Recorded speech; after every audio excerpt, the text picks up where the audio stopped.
coming at you all the way live from the lower bottoms of West Oakland. This is Sound Waves. I'm talking today with good friend of show. Can I just say the official show Economist? Can I just say that? I'm good with that. All right. Every time I talk about you, I'm just gonna be honest with you. Every time I talk about you, and I get all excited. I'm like, I'm about to have the Economist. Oh, the Economist is coming back on. I'm like, yeah. You're too kind. Breaking it down. Jobs report came out recently. NBC reported that the unemployment rate is down. I don't know how much that had to do with certain states laxing their reopening guidelines and getting a few people back to work, states like Texas and even here in California. That being said, they're locking back down because of a surge in coronavirus cases. We saw for the past week, every day, a record-breaking number of a surge in coronavirus cases. We still have only had one stimulus check in the last 3 months that is supposed to last us for I don't know how long. During this pandemic, billionaires have made billions, and the stock market is doing wonderful. That's why I bring on the show economist, Arash Kolahi, to explain all of this to us. Thank you for having me, Jason. I do want to, can I read your tweet? Sure. You had a tweet from the first. Rent is due today, and 1 in 5 adults say they are unable to make their rent or mortgage payment this month. Millions are unemployed. More than 50% of households have lost income. Most families are fighting on two fronts: a global pandemic and a society that is failing them. Virtually all of the economic ramifications of the pandemic were avoidable: the bankruptcies, the closing of small businesses, the looming eviction crisis, the looming credit crisis, the homelessness crisis. The U.S. was in the midst of a mental health crisis prior to the pandemic. Suicides and deaths of despair were at an all-time high. Add to that the completely preventable financial stress and anxiety of trying to survive a pandemic with little or no economic relief for the most vulnerable, yet corporations and the 1% got their trillions in handouts. Black people are being lynched. Protesters are being brutalized. Activists are being disappeared. Communities are being terrorized. Institutional oppression, authoritarianism, racism, sexism, transphobia, homophobia, etc. all further contribute to the mental health crisis. Lives are being lost. People are hurting. And the net effect of our entire political circus show is an abject failure. Or, depending on how you look at it, it's working exactly as it's supposed to, perfectly furthering the interests of the 1% at the expense of everyone else. Our societal failings go way beyond quote unquote bad people doing quote unquote bad things. They go way beyond this or that election. Our problems are systemic, and systemic problems need systemic analysis and systemic change. Those in power maintain their power by pushing narratives and conspiracy theories that distract and deflect the true sources of people's pain and suffering. They blame immigrants, gays, people of color, everything but the true source, a system that benefits them at our expense. Part of our job as leftists is helping connect the dots of oppression and injustice that people feel with the true systemic sources: capitalism, racism, sexism, etc. More, we need to present an alternative direction to move our society's institutions. Oh, once again, nail, head, hit it. Sounds really good when you read it too. I love your voice. That's how I read it. I feel like you write it like that. I feel like when you write it, you're like, yeah. Yeah. Yep. Well, I think it's important to set the stage, which is one thing I try to do with that thread. Because prior to the pandemic, people were hurting, right? Mm-hmm. I mean, there's been a 50-year one-sided class war. Most people struggling. Most people have less than $1,000 or had less than 1,000 in savings. I'm sure it's lower now. 40% of people were unable to weather a $400 expense. So, it it's been 50 years of the reduction of the bargaining power of the working class, right? People are struggling with dwindling savings and crushing personal debt. Things like credit card debt, student debt are all skyrocketing.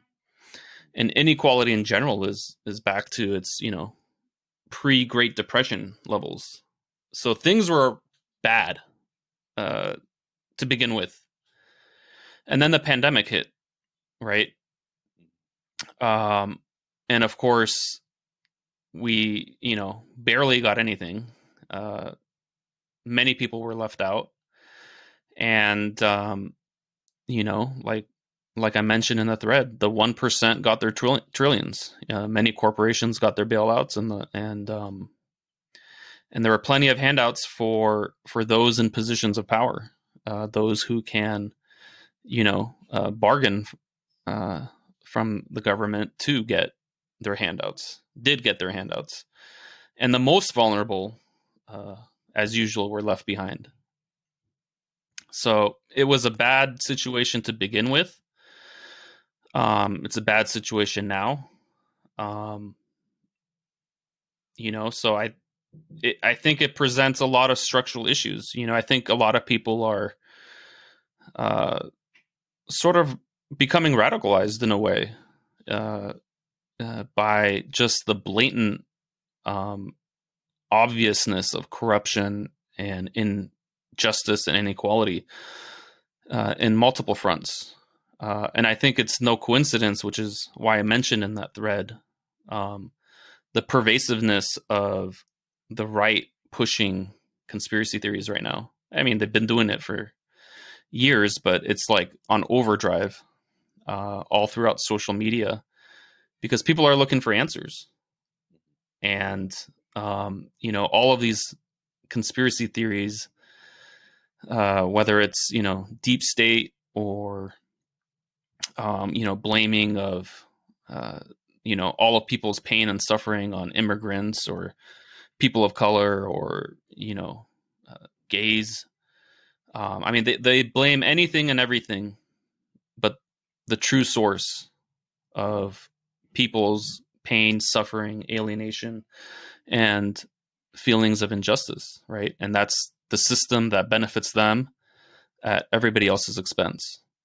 And that's why, in the thread, I mentioned that, us on the left, us who want to move the world in a better direction, it's absolutely imperative that we connect the dots of people's struggles, right? People's lived experiences with the systemic issues of our society, right? Capitalism, which is inherently undemocratic and inherently inequitable, right? Racism, sexism.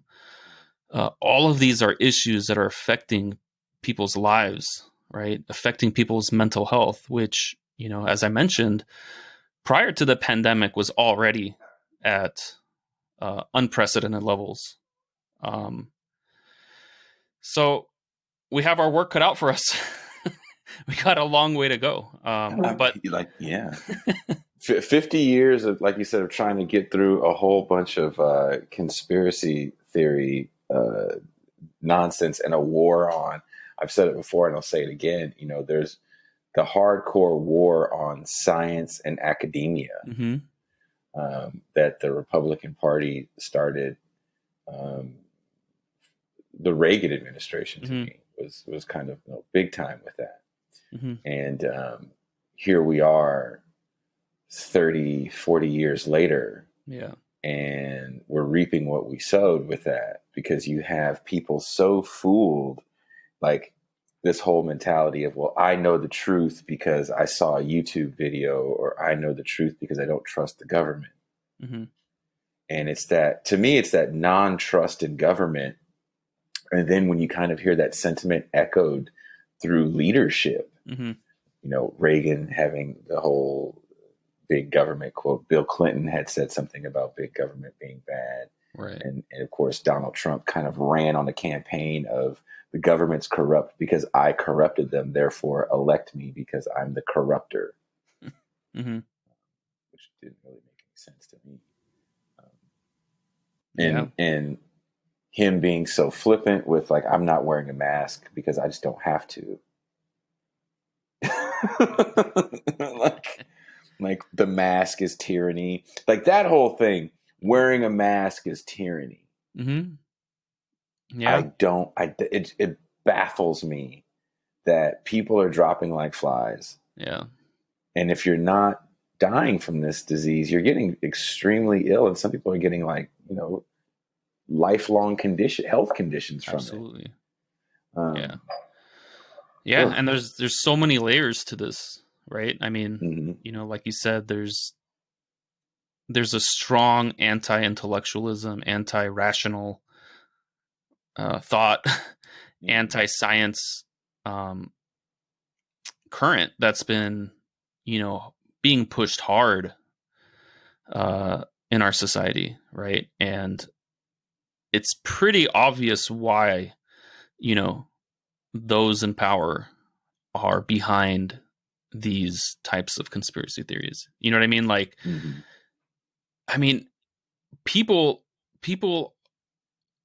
are hurting. I mean, a lot of the victims of these conspiracy theories are some of, the people who are not necessarily, living their best lives. Um, these are people. A lot of them are people, who are struggling, who look out at the world and they see so much corruption, and they see and they feel so much alienation. Right? I mean, we have an extremely alienated society, and by alienation I mean, like, people feel as though they're going through their lives with virtually no real power or no real say in anything that affects their lives, like anything that matters, right? It's just like shit's just happening to them, Mhm. whether it's economic or political or even in their families. It's just like they're being bombarded,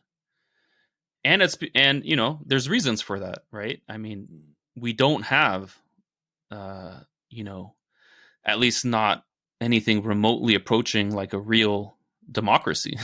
So, when people feel so alienated, those feelings are often justified, right? So people are and have been searching for answers. And like you mentioned yourself, like, the Republicans and much of the right, like, have not been able to win elections on policy, right? I mean, Exactly. elect us so we could, screw you over is not, you know, the easiest way to win. And so, maybe predictably, or maybe just, maybe not, but they had to find another way to win, right? And I think at least one of those ways is, as you mentioned, like this whole, anti-government, anti-science, rationalism. It's all part of the way that those in power uh, are pushing a narrative to maintain their power, right? They're just deflecting. It's like, everything you feel is real, right? It's because of, X, Y, and Z, but none of those are the real causes, and that's the purpose that they serve. You know what I mean? Do you, I feel like, the way they kind of pose it to that point is like, vote for me because the other guy thinks he's better than you. Yeah. And I I don't know if I told you this. It's taken me like 2 months to be able to promote a lot of these shows on Facebook. I had to Mm. go through a verification process where they mail you stuff, and I had to do all this stuff to be able to post these posts. Hmm. And I finally can post them, and I'm going back and reboosting older shows. And one of the older shows that I reboosted just got all this attention from these just crazy kind of pro-Trump, Cold War Archie Bunker types, Hmm. like old white dudes. There's kind of the stereotypical thing you think of a Southern cat. Like, I'm an old, angry redneck, and I hate everything different. And communists want to destroy the world, Right. and I've been kind of engaging in You're brave. some of the crap, because I mean they speak nonsense. So it's like, Yeah. well, if you're a communist and you hate America, and I'm like, well, explain to me what I hate. Explain to me what I'm about, and explain to me what I hate. And usually they paint a picture of me as a white guy with a man bun who can't change a tire. And I'm like, bruh, you're just trying to build some sort of straw man because you don't understand what you hate. Yeah. And I feel like the right is just real good at painting a picture of what these guys just don't like. Hmm. You know, you don't like the non-masculine dude that thinks he's better than you. Hmm. And that's what they're against, more so than they're against. Because the policies that a lot of people are pushing for, like Medicare for all, I don't understand why somebody wouldn't want Medicare or healthcare, Yeah. right? If you ask those cats, like, do you think healthcare covered under your tax dollar makes sense? They'd all say yes. Hmm. But if you said communism or socialism to them, then they get really frightened because they just don't know what it is. Yeah. Yeah. And a lot of that is like the work of that, the propaganda of these groups, Mm-hmm. the fear that they push. It's the same thing with like climate change, right? Oh, So like if you go to any, like pretty much any human being and you're like, hey, shouldn't we have, clean air and water for like future generations? Like nobody's going to say no. I mm-hmm. mean, very few people are like, nah, like who cares about clean air and water, right? Mm-hmm. But when you say the trigger words, which, like climate change, for example, Yeah. it kind of triggers like this gut reaction that they've been sort of programmed to understand what that means, even though, like you said yourself in the other example, it's a straw man, right? That's, like what they think, we mean by climate change is oftentimes not really what we mean, right? But Mm-hmm. of course, those who benefit from, not having real climate change policies, they're the ones pushing these types of propaganda to keep people, just like the conspiracy theories, just like the example you gave, like, it's all like this a network of ways of maintaining a broken system. You Mm-hmm. know, it's a our society is failing people, and people are looking for answers, and it's just like we have to be out here and speaking truth to like the systemic problems, because right now people are so thirsty for knowing, why does their life suck so much. Mm-hmm. Why is life so alienating? Why am I so angry? Like you said, like, I mean, people are angry, right? I Mm-hmm. mean, there is corruption, right? Yeah. There are a lot of problems, right? Mm-hmm. And people are looking for answers. And I mean, I one of the most important things I feel we can do is exactly like what you're doing with your show, is trying to connect these dots, because they're not all separate struggles. They're not separate issues, right? The anger that people feel, even in the South, right? The anger that Mm-hmm. people feel at their jobs where they have no say and no dignity and are treated like shit, right? Day in and day out.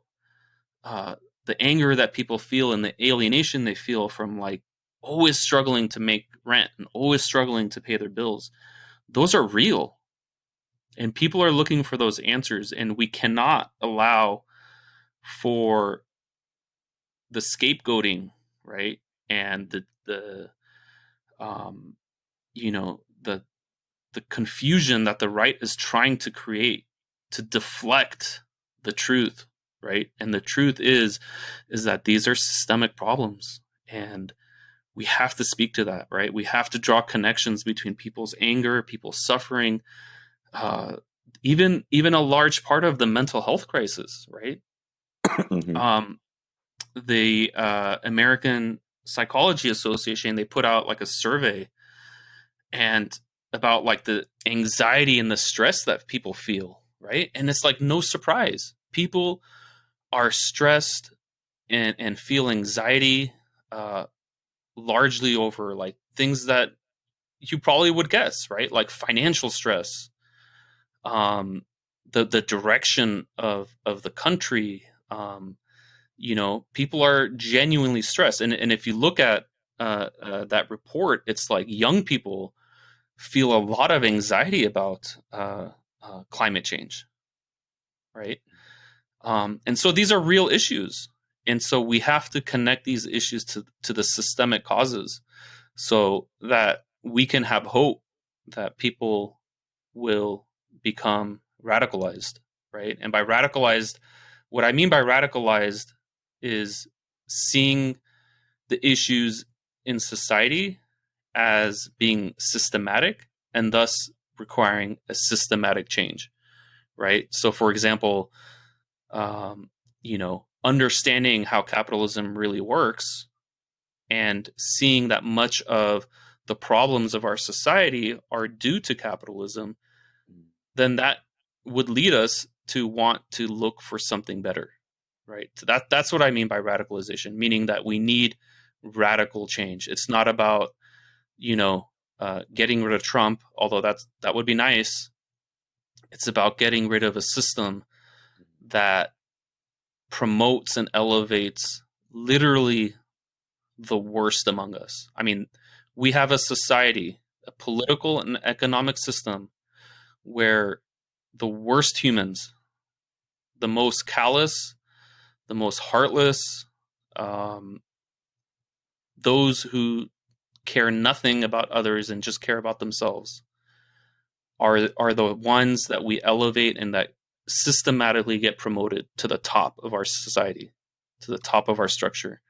And that's a problem, right? That's a problem. So these are systematic problems, and they need systematic analysis, and they need systematic change. Now, to that point, I just watched yesterday, and I couldn't watch much of it because I was yelling at the computer screen, a debate between economist Richard Wolff and this guy. I don't know his name. He's an Iranian gentleman. He has a YouTube channel that's pretty big called Valuetainment. Hmm. Do you know this cat? I don't. I think I he's should down look into it south. though. Huh. I mean, he's all bad, man. He's the epitome of that cat that is everything you're talking about. Hmm. He has he's big on bluster, very little content. Hmm. Just for this whole debate thing to come on, it took like 5 minutes of slick editing and music and Mm-hmm. all this other stuff. And his whole point is capitalism is the greatest thing in the world and America is the greatest place ever because he's an immigrant. He's got immigrant parents and they worked hard. And that's why he's so rich because they worked hard. And if you don't work hard and have these kind of shit values, then you're just not doing capitalism right. And it's the government's problem. And there's two examples that just kind of blew my mind in this whole exchange. And I don't understand how Richard Wolff stayed talking to this cat for as long as he did. Because the cat spent most of the time always building a straw man. He Uh-huh. kept trying to build a straw man to rip down. Uh-huh. And there was one point where they had a conversation about education. And the guy was like, well, education has nothing to do with capitalism. That's the government. The government creates the student loan problem, not capitalism. And I was like, what? Like, don't you know how many private companies own student loan debt? Wow. Um, and then there was another part where he asked Richard Wolff, again, building the straw man, like, have you ever ran a business? You ever done this? You ever done this? You ever made a profit? Well, if you made a profit, haha, you're a bad guy. That was his aha, gotcha moment. And Yeah. Richard Wolff's like, look, man, I exist in the world. I own shoes that are made from, in Indonesia from child labor. I don't like it. Yeah. It's just the world I exist in. And the guy goes, look, man, I just don't care. And it's like, well, you're letting us know where your values lie when you Yeah. say shit like that. Yeah. In my experience, most pro-capitalists Mm-hmm. who are pro-capitalist Mm-hmm. don't understand capitalism. They don't. I mean, even the supposed grandfather of capitalism, Adam Smith, um, pretty much wrote extensively about how capitalism is a really shitty system, Mm-hmm. how it's degrading, how it's unstable, on and on. He wrote about. I mean, you'd think you're reading Marx, right? Yeah. Reading Adam Smith, Wealth but of then he Nations. goes Yeah. and says, well, as horrible as capitalism is, I can't think of anything better. I don't know how we can do better than this. Mm-hmm. Which I think I disagree completely with that. I think we could do better, but at least he understands uh, the flaws of capitalism, right? I mean, to a good extent. Obviously, he doesn't get everything right. People like this gentleman you're talking about, I really doubt even understands the most basic problems of capitalism. Uh, Everything from it being undemocratic to being alienating or inherently being inefficient. Capitalism is systematically inherently inefficient, and that's a fact. And it's a fact that's literally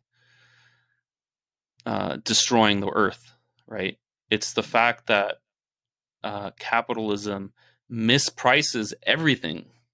Literally everything is mispriced. Virtually the production and consumption of every good or service has some sort of externalities, whether it's positive or negative. And in every single one of those cases, capitalism misprices that good or service, which means that the environment is undercounted in capitalism inherently and systematically. And if you don't understand that, you just simply don't understand capitalism. And people come out and very confidently say stupid shit, right?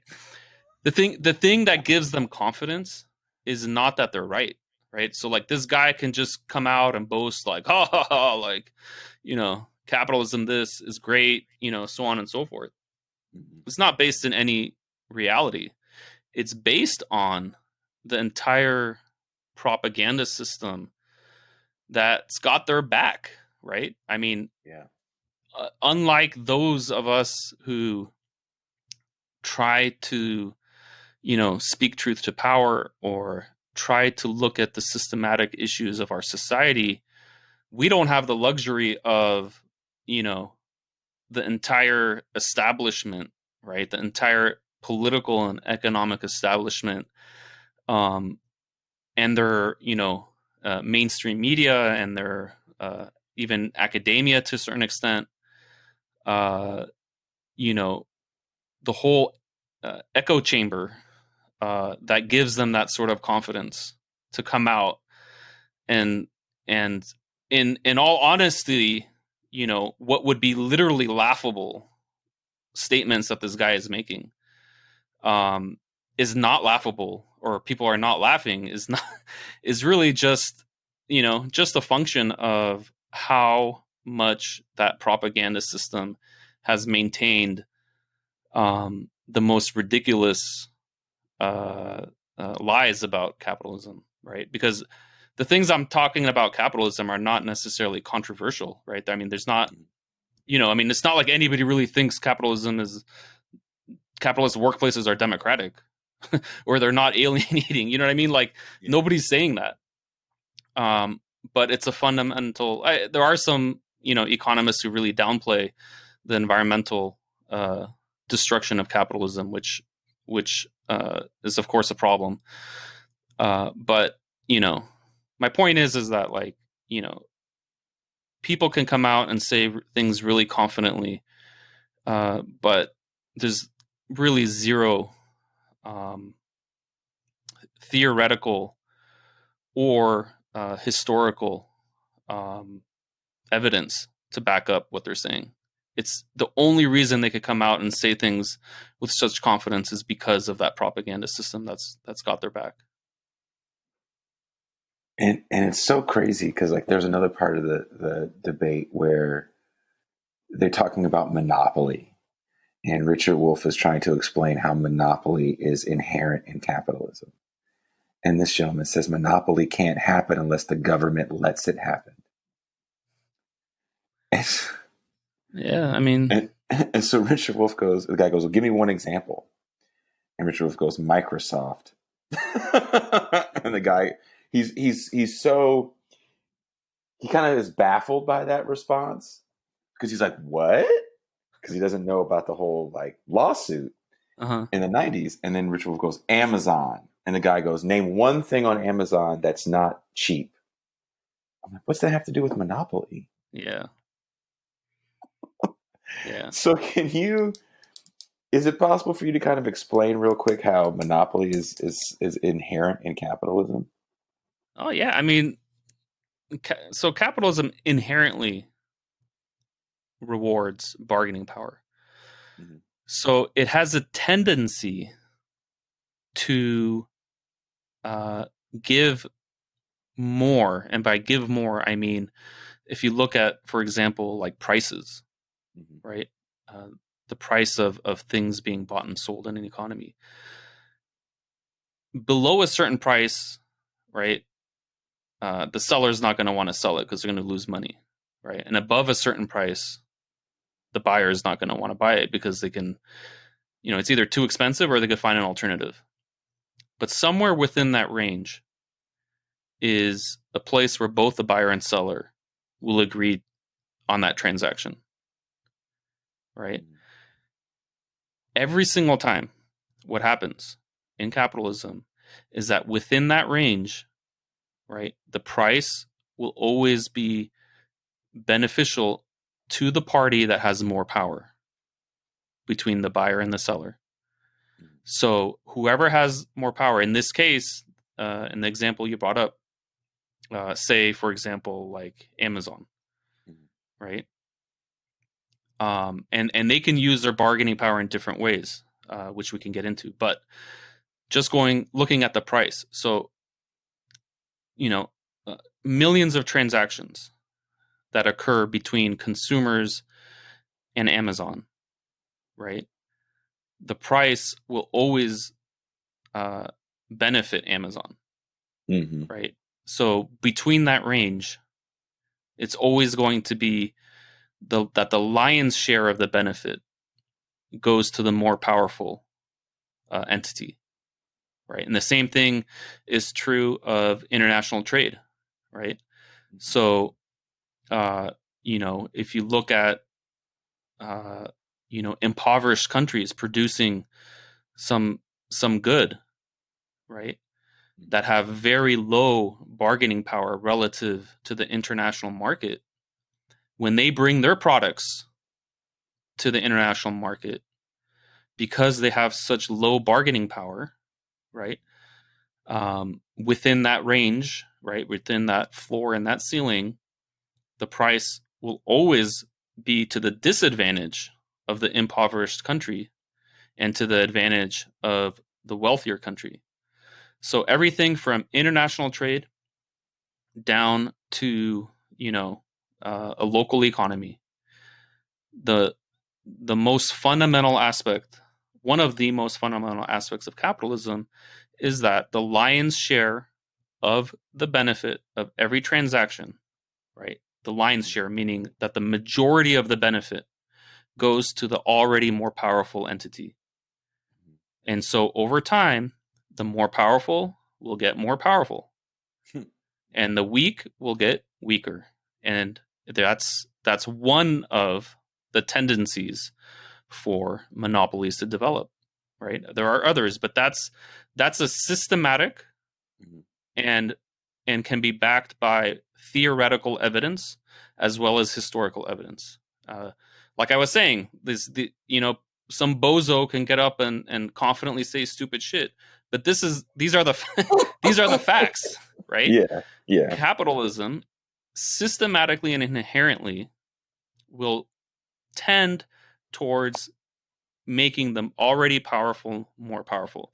And everybody kind of intuitively knows it, right? Like, you need money to make money, right? I mean, those are kind of things that we say, but it has an underlying, meaning to it, right? Or, when it comes to mergers and acquisitions, it's the more powerful entity that gobbles up the smaller ones, right? It's the more powerful Amazon that gobbles up, the hundreds of thousands of small businesses that they put out of business. Mm-hmm. Okay. Mm-hmm. So inherently, capitalism does, as you said, tend towards monopolization, right? Because the more powerful the entity, the more they can extract from each and every transaction, and then the more powerful they would become. And eventually, that includes their competitors, right? And there's so many layers to this, right? Because it also brings to light that the worst actors become the monopolies, not the best, right? So imagine there was, not Amazon, but like some other competitor to Amazon, an online retailer. And let's suppose hypothetically that this online retailer actually cared about their employees and actually cared about the environment. And so they paid their employees equitably, and they incurred, millions and millions of dollars of additional costs to minimize the effect of their business on the economy. They will be put out of business. They won't be able to compete with the company that doesn't give a shit. That's a fundamental systematic flaw of capitalism.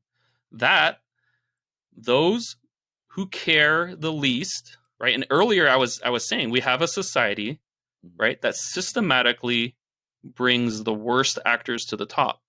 It also happens in capitalism, systematically and inherently, where those who don't care about their employees, those who don't care about the environment, and literally those who don't give a shit about anything other than maximizing their own profit, always, always, always will have a competitive advantage over those that do, and will eventually put those that do care out of business.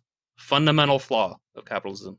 Another fundamental flaw. So not only does capitalism tend towards creating monopolies, but it will also tend towards creating monopolies of the worst of the worst of the worst.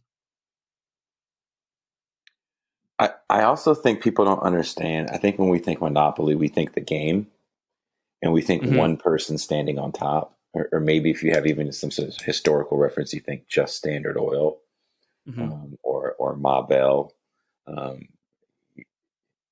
you forget like the airline industry is a monopoly. There's like a handful of companies, and they all work together to control prices. Yeah, like get your carry-on luggage from 10 years ago and see how much bigger it was than it is now. yeah, Yeah. yeah. Oh, absolutely. I mean, there's plenty of examples. All the ones that you brought up are great examples. The airlines is a great example of where the tendency of capitalism is to just have a handful of enterprises that do collude with each other to price fix, and to sort of standardize ways of fleecing customers, and even competitors. A lot of times, you know, groups like these will um, basically, gang up to prevent any new competitor from coming in into the market, right? So they may all get together and say, hey, so and so is trying to come into our space. Uh, let's all of a sudden lower our prices for a number of months, put them out of business, and then we'll raise our prices back up. I mean, that's things. Those are the types of things that happen, and that's kind of just naturally occurring phenomenon in capitalism. I don't know if you know I forget the name of the company that owns the patents for all glasses. Mm-hmm. So no matter what kind of glasses you have, there's one company that makes them. So if you get the Polo glasses or Gucci glasses, there's just this one company that makes them, puts the Gucci name on them. And Oakley was trying to like, no, we're Oakley and our glasses are special because we're Oakley and we're gonna keep making ours. And they're like, nope. And they almost put Oakley out of business Mm. because they were like, no, we are the glasses people. You have to go through us if you That's if you want to crazy. sell your designer glasses. Yeah. And how expensive are glasses? Yeah. Yeah. I don't know about this particular case. I'd be interested to look into it, but I can add to that the entire patent system is just completely broken. Mm-hmm. And it largely prevents the type of uh, you know in like science and technology. Uh, Usually, like if you look at, for example, open source communities, Mm-hmm. where people collaborate and work together to further technological progress, as happens often in academia, right? Where we stand on the shoulder of giants to move forward. Um, Mm-hmm. Patents tend to uh, prevent a lot of that from happening, right? And that's another problem of capitalism, right? Again, a lot of these things are systematic. One of the major problems of capitalism is that it does not reward people uh, for anything remotely equitable. It doesn't reward people for their effort or sacrifice or how long they work, um, you know, uh, or how hard they work towards socially valued production and consumption and research and so on, right? So people who are doing research, uh, like for example, on a better way of doing glasses, Mm-hmm. right, have no way of being compensated, right, or are very unlikely to be compensated for their efforts unless they seek a patent, because capitalism has no way of rewarding them for their research, right? Mm-hmm. And that's another fundamental problem of capitalism, is that I don't want to say capitalism requires patents, because it certainly doesn't, but it's also a logical extension of the logic of capitalism that, hey, uh, in order for me to get rewarded for my efforts for coming up with this invention, I need to patent it so that then I can, monopolize that particular invention and finally be rewarded for all my efforts, right? That's the logic of capitalism, but again, it's flawed, and it thus tends to necessitate a system like the patent system, for people to be able to extract wealth and income, uh, because capitalism has no way of doing it otherwise, Oh, right? yeah. A much more logical system. I really like, and I've tweeted about it a few times. I really like a theoretical kind of economic system called participatory economics. Um, and one of the cornerstones of participatory economics is people being rewarded for their effort and sacrifice, and for the time, for things that they actually have control over, right? So they're rewarded equitably for production and consumption, or I'm sorry, for the production or the work of things that have social value. And like we're talking about, research and coming out with, the next vaccine or the next, medical innovation. These are highly socially valued, and capitalism is completely incapable of rewarding that research, right? Which is, of course, why a lot of it happens within academia. But it's also, there's something to be said for having a better economic system that would actually rectify that, right? That would actually say, hey, this type of research is valuable and people should be rewarded for that. And then you don't need patents, right? Because people would be rewarded for the work that they do in doing that research and coming up with the next, invention or so on. They would be rewarded equitably, and the entire patent system at that point would be moot.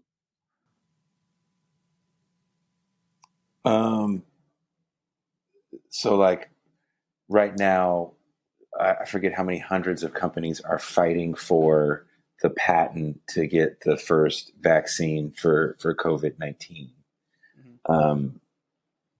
I guess the downside to this, as my girl works in medical research, and she was explaining to me, she goes, when things like this happen, when Trump is so cut off from the world scientific community, we're not sharing information.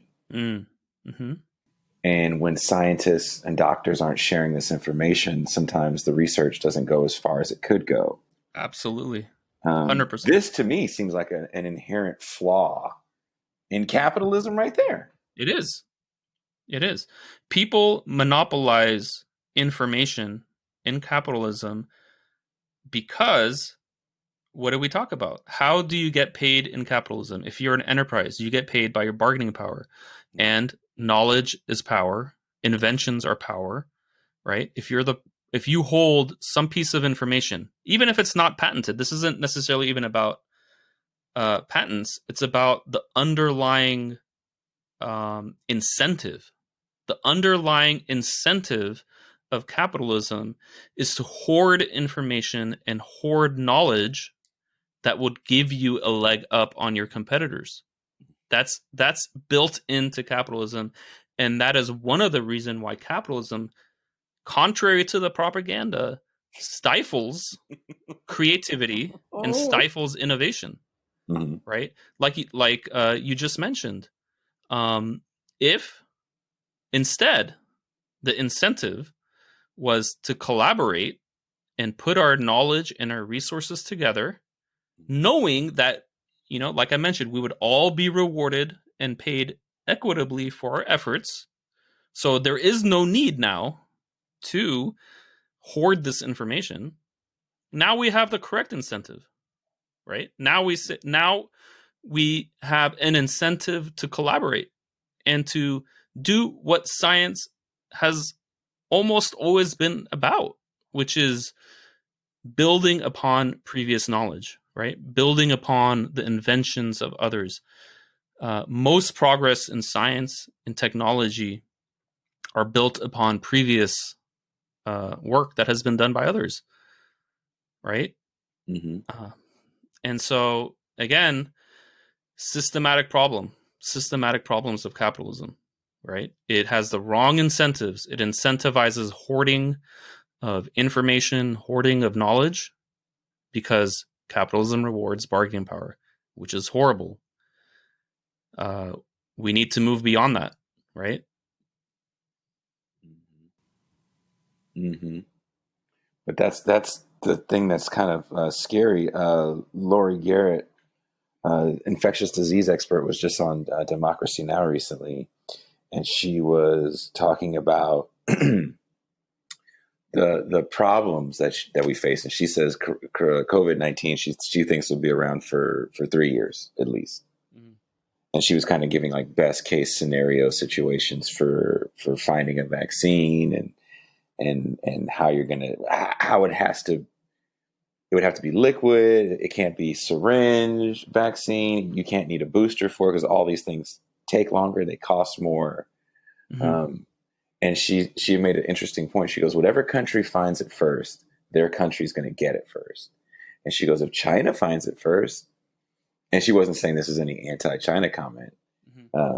She says that's 1.4 billion people that you have to make a vaccine for first before it goes anywhere else. Yeah. And, I don't think when you have this, to our earlier point, when you have this conspiracy theory community of anti-vaccination and, the government's injecting me with stuff, they don't understand the huge undertaking that injecting them with stuff would be. And for what purpose? You don't have the freedoms that you think the stuff injection would take away from you. And that's the one thing I always try to get across to people when they say, and I always say, well, why would the government want to inject you with stuff? They're like, well, to control my mind. I'm like, well, why? What would your mind need to be controlled for? What is it that you're doing that? So you're speaking to me. I live in the world.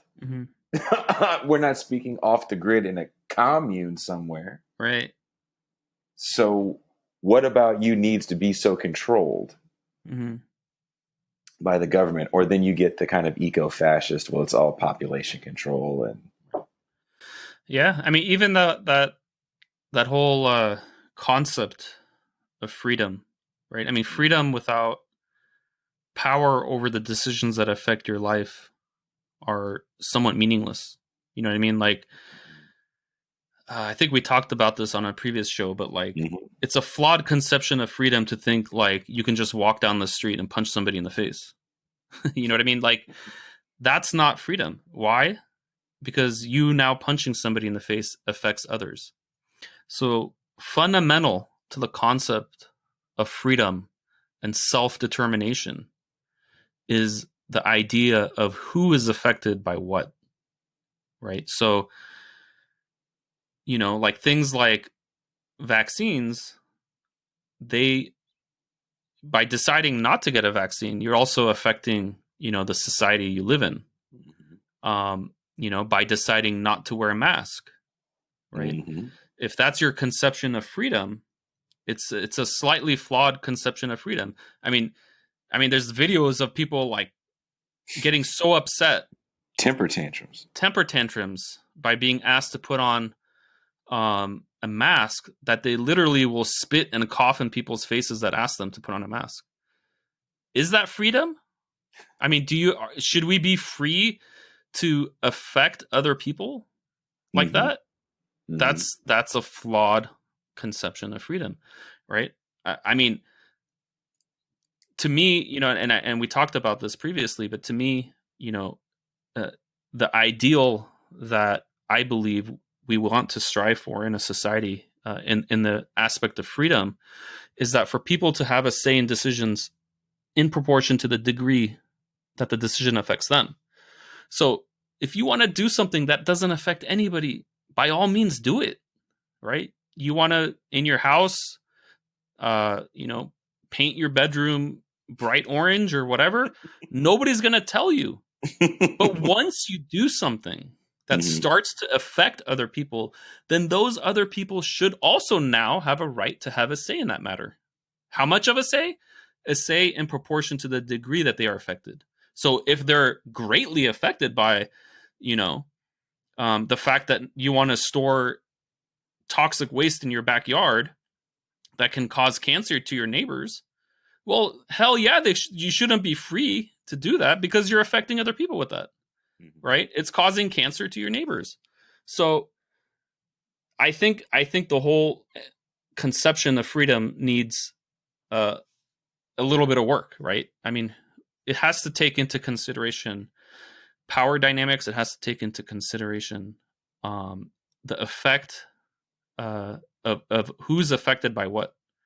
And I think once you add that to your concept of freedom, right, I think it's a corrective, right? It corrects the concept of freedom, that you're free to do as you wish so long as you affect nobody else. But once you affect others, then they now have a right, right? I mean, kind of like democracy in a sense, right? Mm-hmm. Freedom and democracy, in my opinion, kind of go hand in hand. You can't. It's kind of ridiculous to have one without the other. So, freedom without other people who are now affected by those decisions being able to have a say in that decision is not a good conception of freedom, right? I mean, you're now screwing other people and affecting their lives, and they get no say in that matter. So, so yeah, I think definitely we need to kind of rethink the concepts of freedom and democracy, and move our society in a way that's far more free and far more democratic than it is now. Because the reality is that we're neither free or democratic right now, to a large extent. No, we're not free. We don't have a lot of the things that, again, as I rebut all these people that say that these shows I have are communist propaganda to take over the United States. And as one man said to me in closing, he said that I am ruining a great country, which I thought was somewhat amusing. That's like, all right. The freedoms we lack. We don't really have a free press. We definitely don't have free and fair elections. Mm-hmm. We have a two-party duopoly that people are very much invested in, but we never talk about third parties. And when you look at most other nations, developed and undeveloped, they have several parties to vote for, and that actually have a loud voice in the election. Mm-hmm. Moving forward, and I know you said it on the last show, but we just need to keep reiterating this point. What do we need to do moving forward so we can try to regain some semblance of freedom, or acquire, I shouldn't say regain, acquire a semblance of freedom and get away from the system that we're living in right now that is oh so corrosive? Mm-hmm. Yeah, I think, there's a lot we can do, and you're doing it, I think, with your show.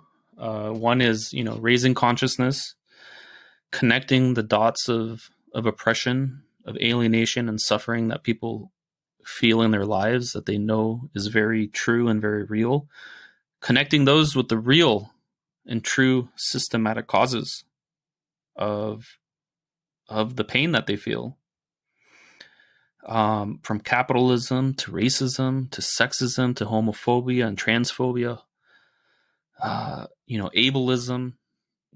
All of these are systematic problems that are affecting the quality of our lives and our mental health.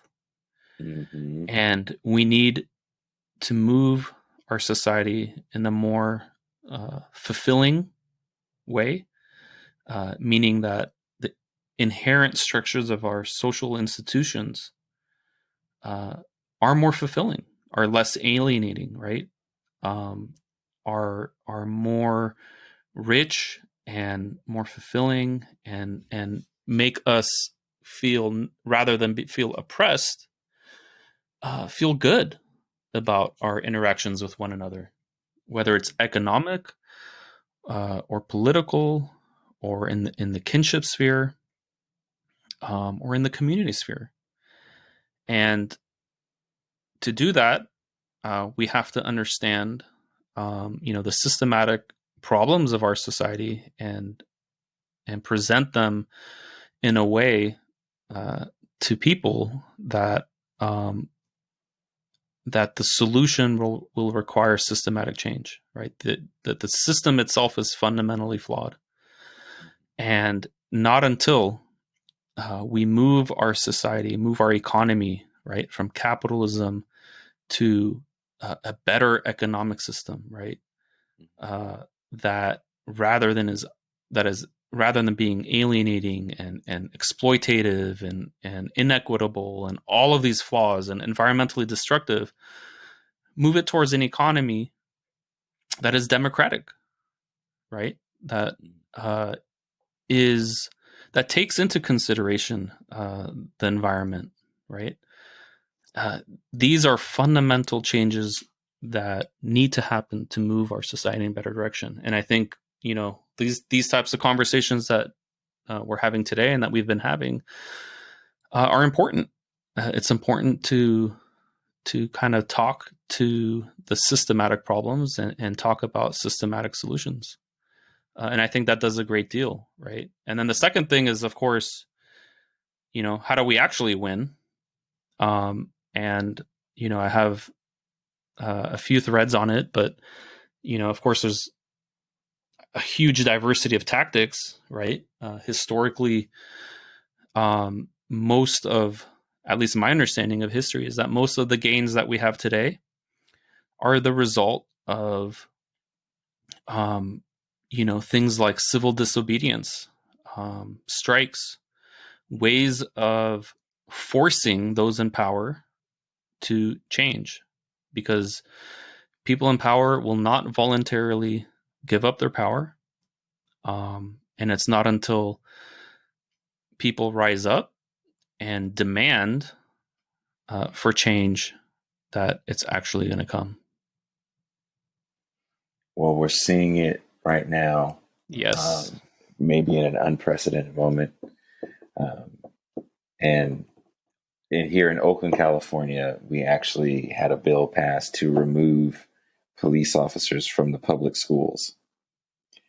And apparently the woman that's been behind that fight, it's been a 10-year struggle for that to happen. To kind of give people an idea that it is definitely a marathon, it is not a race. Absolutely. And we can't get too caught up in Black Lives Matter boulevards. Mm-hmm. And well, even where you live, I know they're talking about defunding the police by $150 million, and I haven't read too much into that. Is it really a defunding or is it a shifting of money, which happens more often than not? I don't know. I did see some headlines about it, but I don't know the details. Yeah, the devil is always in the details. Yeah, yeah. But, yeah. Also, in schools here too, they're talking about taking the police out of schools, which is a major problem in Los Angeles.